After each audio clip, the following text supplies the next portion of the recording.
ছোটবেলা থেকেই প্রখর মেধাবী ছাত্রী, কিন্তু পড়াশোনার ক্ষেত্রে বাধা হয়ে দাঁড়িয়েছে আর্থিক অবস্থা।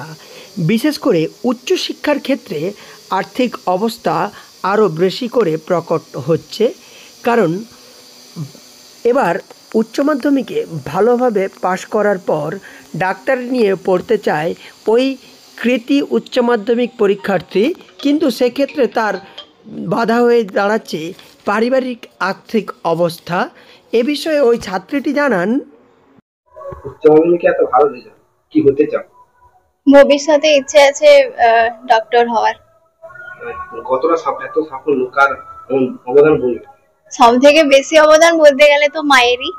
ভাইও ছিল পাশে, দিদাও আছে, আর আমার স্কুল টিচার টিউটর সবাইয়েরই অবদান আমাকে অনেকটাই সাহায্য করেছে সবাই। কি বলবেন? ওই মানে এমন কোনো দিন নেই যেদিন মা আমার সাথে রাত জাগেনি। পূর্ব মেদিনীপুর জেলার তমলুক ব্লকের কুলবেড়িয়া গ্রামের পূজা জানা এবার উচ্চ মাধ্যমিক পাস করেছে। তার উচ্চ মাধ্যমিকে প্রাপ্ত নম্বর 480। বাবা চাষবাস করেন, মা সাধারণ গৃহবধূ। পূজা সায়েন্সের ছাত্রী। তিনি আগামী দিনে ডাক্তার হতে চায়, কিন্তু এই ডাক্তার হওয়ার পথে বাধা হয়ে দাঁড়িয়েছে পরিবারের আর্থিক অবস্থা। নিম্ন মধ্যবিত্ত পরিবারে ডাক্তার হওয়ার স্বপ্নটাই যেন হোঁচট খাচ্ছে তার পারিবারিক বাধা। এবার কুলবেড়া হাই স্কুল থেকে উচ্চ মাধ্যমিক পাশ করেছে পূজা। পূজার বাবা গোবিন্দবাবু সামান্য কৃষি জমিতে চাষবাস করেন। এত খরচা, কি বলবেন? না, খরচা তো সামর্থ্যের মধ্যে অতটা নেই, তবে এক বছর ট্রাই করবে প্রিপারেশন নিয়ে।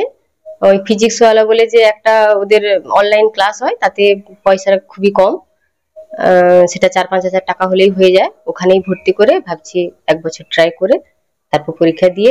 কুলবেড়া ভীমদেব আদর্শ বিদ্যাপীঠ থেকে 480 নাম্বার পেয়ে সফলভাবে উচ্চ মাধ্যমিক পাশ করেছে কুলবেড়ারি গ্রামের পূজা জানা। বাবা চাষবাস করেন, মা গৃহবধূ হওয়ায় তার ডাক্তার হওয়ার স্বপ্ন কিছুটা যেন থমকে দাঁড়িয়েছে।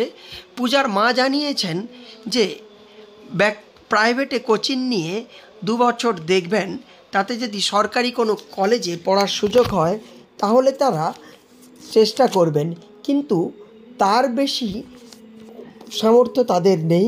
কারণ প্রাইভেটে ডাক্তারি পড়ানো বা অন্যান্য জায়গা থেকে ডাক্তারি পড়ার খরচ চালানোর মতো সামর্থ্য তাদের নেই।